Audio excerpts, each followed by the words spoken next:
was Premier David Eby. Some of what he told reporters today, he added that he wants a formal apology from OpenAI to the people of Tumbler Ridge. And here with us in studio right now to talk about this today is our Soapbox social panel. Kyla Lee is a Vancouver criminal lawyer with Acumen Law Corporation. Hello there, Kyla. Hello.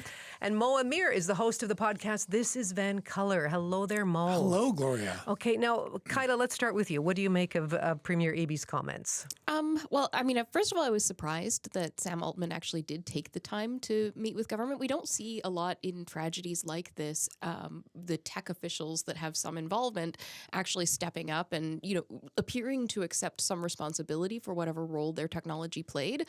I thought that was good. I thought the promise of an apology to come is also heartening. I can guarantee you there were lawyers on that call explaining that in British Columbia, making an apology is not an admission of liability, so you're not going to get sued just because you apologize.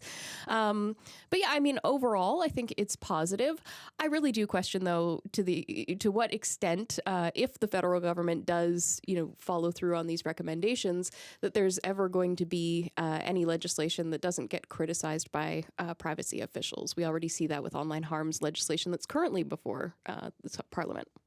Right. Well, what did you make of the Premier's press conference this afternoon? I thought it was good that he did acknowledge that this was one part of the whole story. He did say, there's work to be done on mental health care supports. There's work to be done on sort of police response as well and how they, look at things like guns. In terms of the overall picture, I feel like this has been a very old story of government trying to catch up with technology. And ever since the advent of the internet, that gap between how fast technology advances and the regulations brought in has just widened and widened, from the internet to social media to now AI. And so it's a really interesting project that I think the federal government has to take on in terms of regulation. One thing I will say, though, is that when it comes to AI, I find ChatGPT to have, some of the better guardrails around its usage.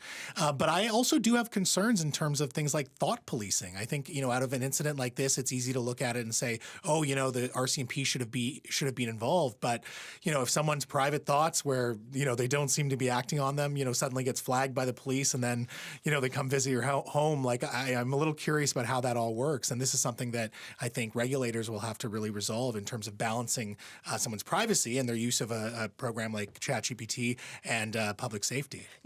Something else that came out of a conversation with the AI expert Alexandra Samuel here in Vancouver. She joined us here in studio, and she admitted that OpenAI does bear some responsibility here, but she said it was actually outrageous that the Premier suggested that OpenAI could have prevented this. She said it's the government's fault that mental health resources are so difficult to access. So, Kyla, what do you make of that? I mean, she's not wrong. You can't put the prevention of an incident like this on one party. And even if OpenAI had reported this to police, the police don't just get a report and then just go bust down doors. It doesn't work that way. They have to investigate it.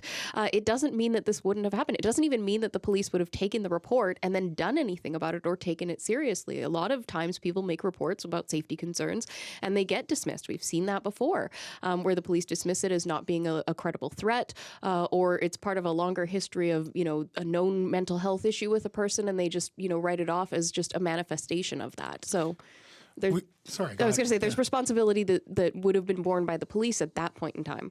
I was just going to say, we also have to acknowledge that a lot of these chat AI bots are mental health resources for people. Yes. It's what people are turning to because of the lack of resources that are available, right? And so a lot of people, and I'm not speaking on this case specifically, but it's almost become this trope that a lot of people rely on ChatGPT to kind of work through some issues that they're having in their own lives, whether that's health or mental health.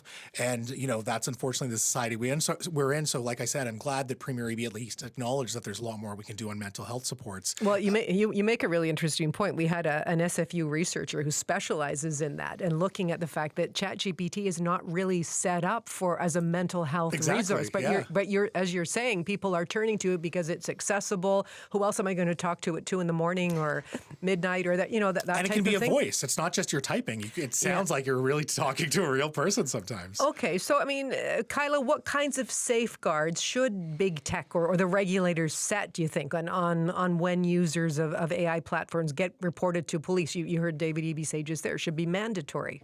I mean, it's so hard to identify what they should be because you have to balance privacy interests. You have to balance, not going too far into just, people venting. But I think, anytime that there's something that appears to be planning, in the same way that we would have, mandatory reporting for people who are planning in like a counseling situation. Those same types of mandatory reporting guardrails applied to the AI. So if a person is looking like they're setting something in motion, then that's when it should be reported. Okay. Any more thoughts on that one? No, I would completely agree with that. Again, I think a lot of people in anger may come home and be like, "Oh, I want to kill my boss." Should that send a red flag where the police suddenly, come to your house because you vented to your ChatGPT bot? I'm not so sure. Hey, we talked about this next story last week on the show, and it just kept on developing. And we're talking about the story of Mayor Ken Sim's false claim about Councillor Sean Orr. It's had so many twists and turns. What do you make of how it's evolved this week? Oh, I mean, I think it's going to be a case study for how not to apologize. I think they read the template of like what makes a good apology, and instead of carrying out the actions, they just said the steps literally. Like you kept hearing Ken Sim say, "Oh, I'm taking accountability. Oh, I apologized," but there were a lot of gaps in his reasoning. He said that they sent out simplified Chinese and traditional Chinese statements to a lot of these ethnic media outlets, and then we find out that a lot of those media outlets didn't receive those. Right, so. I don't know. Like I'm still not convinced that it's an honest apology. I feel like it has that veneer of it. Lenny Zhao has not put out a video on WeChat to. This is where it all started, really, in terms of how we found out. He's not put out a video explaining how he was wrong. And so I think they really want to brush it under the rug. But in doing so, they just kept opening it up to more questions. And now there's this question of like, well, what photo is this? What did you see in the photo? What made it so real? And, what does that say about a mayor's judgment or character that, some sort of gossip or AI slop then becomes this thing that they're telling whole communities is true? There was a photograph, in fact, on a phone, a photo. Was there? I don't know. I don't know. I mean, Kyla, why don't you weigh in on just how it's all unfolded? I mean, it's unfolded in the worst possible way. It's definitely like a lesson in how not to do crisis management. He's managed to take what would have likely been a one-day story and turned it into now like a 2-week debacle. So, I mean, it's been great for Sean Orr. It's gotten him a lot of sympathy, a lot of attention, leading into an election. This isn't great. And I also think, long-term, looking forward, when it comes to having Kareem as one of the big opponents coming up in the election, for him to be able to rely on his lawsuit against Kareem and all of this whole background between the two of them and say, this is a spite run or something like that, that's gone. He's lost that edge and that angle because he's now also accused someone of criminal activity without a proper foundation. Well, how do you think it's going to unfold as we get closer to Election Day, though? I mean, how much of a factor could it be if Sean Orr were to launch some legal action, a defamation lawsuit, or not? I don't think it's going to be a huge factor in the election. I really don't think that when people are going to the polls, deciding whether or not to vote for Ken Sim, this is going to be the deciding factor in their minds. There's so much more that they could think about, and I think that actually affects people's day-to-day lives.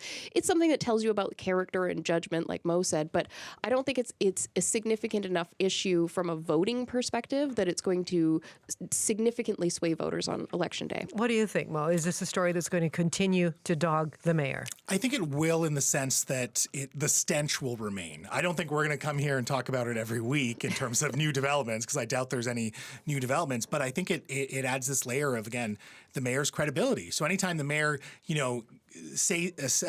regales us with an anecdote or says that, in Japan, this is how they do, some sort of governance, the big question is, well, who told you that? And did you confirm it? And, he'll say, oh, I saw this over the weekend. Well, did you, or did someone tell you that? Or was it AI slop? And so I think it's deeply damaging to his just credibility and believability. And that stench will absolutely stay with him until October. We could go back to talking about the Surrey police transition. I was going to say, this will be the new Surrey police. But before we leave it, Kyla, since you are a lawyer, again, Sean Orr has said he has not ruled out legal action. Mm-hmm. What do you make of that? I mean, it's probably appropriate not to do anything from a knee-jerk perspective. Taking legal action against somebody, especially in the middle of, being two very public figures, is something you have to approach with a lot of care. And in addition, there are different rules that govern defamation when it comes to public figures. There's a lot more leeway given to people saying things about public figures that maybe aren't so true, or that because as a public figure, you're expected to have people talking about you and spreading rumors. So, there is a weakness there in any type of defamation case like this. And I also think, to some extent, some people might perceive a defamation action as taking a petty shot. He's already got a lot of attention from this. I think taking the time to think about it is the appropriate step. I will just quickly add that there is an Integrity Commissioner report where ABC Vancouver, I can't remember if it was the mayor himself, but at least ABC Vancouver had made an accusation against Park Board Commissioner Brennan. I can't say his last name. It's very difficult, but against Brennan. And then it was found to be false as well, right? So, some people might look at this and say, well, it's a pattern of behavior from these folks. Bastiovansky. I didn't want to butcher it. Thank you. That's okay. And I've been dying to hear your thoughts as well about this permanent switch to daylight saving time. It generated so many comments on our email and on our message line and all the rest of it. I mean, what do you make of it? We're going to change without waiting for any West Coast states to commit to the same thing. Kyla? I just wish that it was not happening after we change the clocks again, because I hate the spring forward time change. I would like to keep sleeping in an extra hour, or at least feeling like I'm doing that, and having to get up an hour earlier is so unfair. Also, where's this going to leave us with the rest of the country? Like, I spend my day dealing with people all across the country. Now I'm going to have to figure out brand new calculations of time zones from us to everywhere else in the country, other places in the province, and in the United States. It's going to be a mess. You'll be fine. You'll figure it out. Thanks, Mo.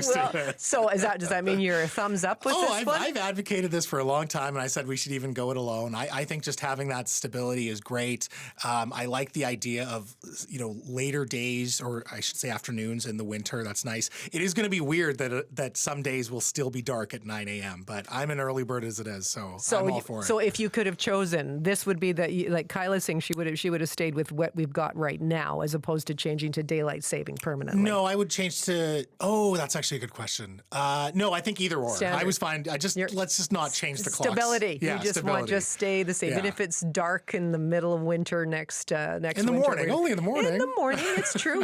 I think we're going to be okay with that. Although we have had people write in with legitimate SAD, seasonal affective disorder, and they're, getting the bright lights anyway, the electric ones, the electric ones, or the sunglasses or that type of thing. So some people, it is a real issue. The TV schedules are going to be weird, though, because I don't know how that changes, when things air here versus everywhere else. Well, it's going to take some time to get used to, Toronto, for example, being at certain times 2 hours time difference as opposed to 3 hours time difference. To Kyla's point, when you've got to do business with other provinces. Good to see you both. Good to see you. Nice to see you. That's our Soapbox Social panel. Mo Amir is the host of the This Is Vancouver podcast, and Kyla Lee is a criminal lawyer for Acumen Law Corporation.